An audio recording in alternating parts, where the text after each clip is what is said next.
پیارے دوستو، اسرائیل کا جنگی جنون ایک مرتبہ پھر خطرناک شدت اختیار کر گیا۔ اسرائیل میں جنگ کا جنون اتنا زیادہ بڑھ چکا ہے کہ وہ ہر روز خطرناک دھماکہ کر کے مسجد اقصی میں موجود مسلمانوں کو شہید کر رہا ہے۔ آخر بیچارے فلسطینیوں کی مدد کو کوئی نہ پہنچ سکا۔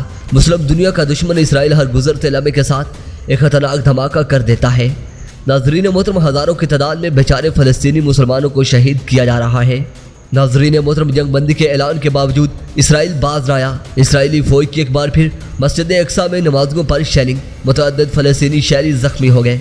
غیر ملکی خبرسا ایجنسی کے مطابق جنگ بندی کے باوجود اسرائیل باز نہ آیا۔ اسرائیل کے اعلان کے باوجود مسجد اقصی میں نمازیوں پر شیلنگ کر دی گئی۔ ناظرین محترم، اسرائیلی اہلکاروں نے صحافیوں پر بھی تشدد کیا۔ غیر ملکی خبر ایجنسی کے مطابق جارحیت کا مظاہرہ اس وقت کیا گیا جب مسجد اقصی میں جمعہ کی نماز کے بعد فلسطینیوں کی بڑی تعداد جنگ بندی کے نتیجے میں ہونے والے سیز فائر کی خوشی میں جشن منا رہی تھی۔ اس کے ساتھ ایک بار پھر مسجد اقصی میں فوج داخل ہوئی اور اسی دوران اسرائیل کی جانب سے خواتین اور بچوں پر بھی ربڑ شیلنگ کر دی گئی۔ اسرائیل کی جانب سے گولیاں اور شیل فائر بھی کیے گئے، جس کے نتیجے میں متعدد فلسطینی زخمی ہو گئے، جبکہ اس دوران مسجد کے سیر میں بھگدڑ بھی مچ گئی۔ ناظرین محترم، اسی صورتحال کے پیش نظر گورنر پنجاب چودھری محمد سرور کے درمیان جنگ بندی کا خیر مقدم کرتے ہوئے اسرائیل اور فلسطین نے اپنے ایک ویڈیو پیغام میں انہوں نے فلسطین سے بڑا مطالبہ کر دیا۔ یوم یکجہتی سے فلسطین کو نکلنا ہوگا۔ اسرائیل نے کہا کہ جنگ بندی کافی نہیں بلکہ غیر قانونی آبادیاں اور گرفتاریاں بھی کرنا ہوں گی۔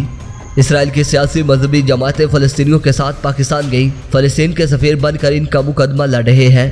جب وزیر اعظم ہے، حل نہیں ہوگا، امن ایک خواب رہے گا، کشمیر فلسطین تک مسئلہ نہیں۔ انصاف اور گورنر پنجاب نے امریکہ پر زور دیا کہ امریکہ کو حل کے لیے UN کو بھی فلسطین انسانیت کا ساتھ دینا چاہیے۔ مسئلہ میں 11 دنوں سے فلسطین کو ذمہ داریاں پوری کرنا ہوگی۔ ناظرین محترم، واضح رہے کہ جاری اسرائیلی وحشیانہ بمباری کے بعد جنگ بندی کا باقاعدہ اعلان کیا گیا۔ پاکستانی وقت کے مطابق عمل درآمد کا آغاز آج صبح 4 بجے سے ہوا۔ اس خون ریز تشدد میں فلسطینیوں کا زبردست جانی و مالی نقصان ہونے والے ان فلسطینیوں میں 1/3 تعداد معصوم بچوں کی شہید کی۔ ناظرین محترم، ویڈیو پسند آنے کی ضرورت میں ویڈیو کو لائک کیجیے اور دوستوں سے شیئر کیجیے اور کمنٹ سیکشن میں مجھے اپنی قیمتی تجاویز سے ضرور آگاہ کیجیے گا۔ ناظرین محترم، اس کے ساتھ اجازت چاہوں گا۔ اپنا اور اپنے اپنوں کا ڈھیر سارا خیال رکھیے۔ اللہ نگہبان۔